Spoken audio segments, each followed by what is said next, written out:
Let's start off today with the Ferrari California. Very cryptic in their naming, Ferrari, and as to where their target audience resides. Nice little drop top. Very striking. Here we have the 355 era, which were 3.5 litre V8s, mid-mounted, which evolved into the 360 Modena. Similar drive line configurations, and that evolved into the 430s.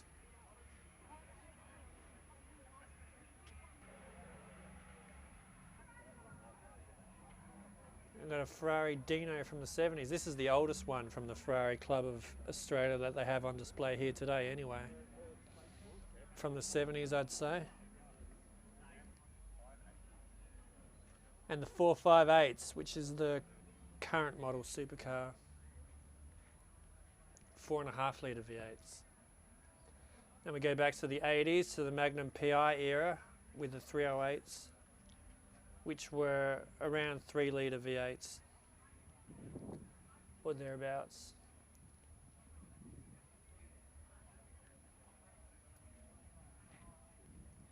Some more 360s.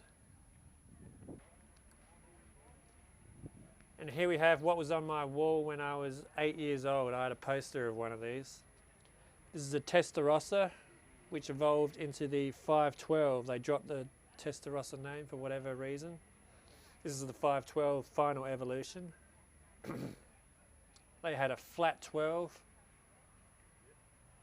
Very distinctive exhaust notes because they've all done a parade lap here today. And I prefer the 12-cylinder ones personally. It's got a big, deep, brassy note to them. And the 458 Special, which is the optioned up 458, obviously. It's got a bit of a stripe action on the bonnet there. And as to whatever else it brings to the table, I'm not sure. But you can Google that at home. We've got the engine through the rear glass there, which is very distinctive. They've been doing that for quite a few models now. It's a bit of a trademark nowadays. And what looks like a California with a roof is actually a completely separate model. This one actually has a V12. So you can get a present day Ferrari with a V12.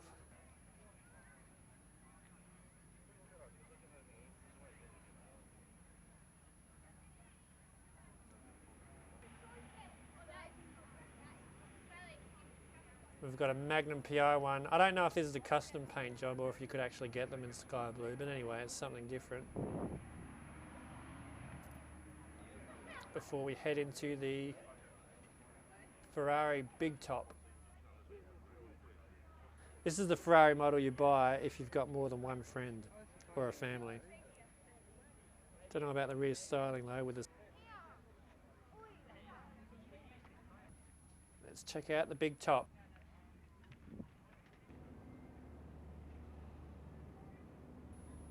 Ferrari F40, 2.9 litre V8, twin turbo, 1987. Very, very quick in its day and even by today's standards.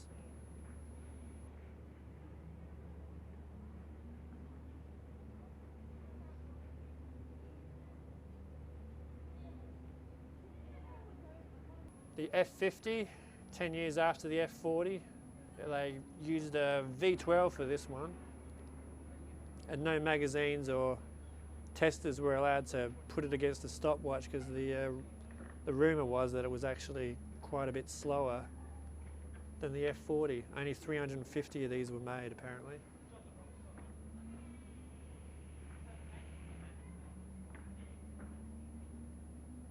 And you've been waiting for this moment, the LaFerrari, the $1 million hybrid. If you don't have $1 million, then you can't have one. It's got a V12. It is 6.3 litres, so it's a really manly V12. And it has electric power as well. A little bit of power comes from the electric motor. The vast majority is obviously from the V12. This is the first Ferrari in 60 years that hasn't been styled by the same company that styled all the other models. And they've done a hell of a job because it's very, very striking, especially from the rear view. That looks bananas. You definitely know you're behind a supercar when you see that intricate diffuser and then, of course, the motor through the rear glass. Very impressive. Just little details everywhere on this thing, but for $1 million you'd want to have details everywhere. I saw the Bugatti Veyron they had here in a previous year, and this blows it away for styling. And the carbon ceramic disc brakes, you can't call them dinner-sized disc brakes, dinner plate-sized disc brakes anymore, because these are about the size of 2 dinner plates. They're crazy big.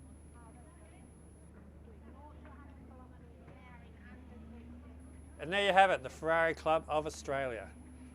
I'm going to back out now to watch the Stadium Super Trucks. Woo!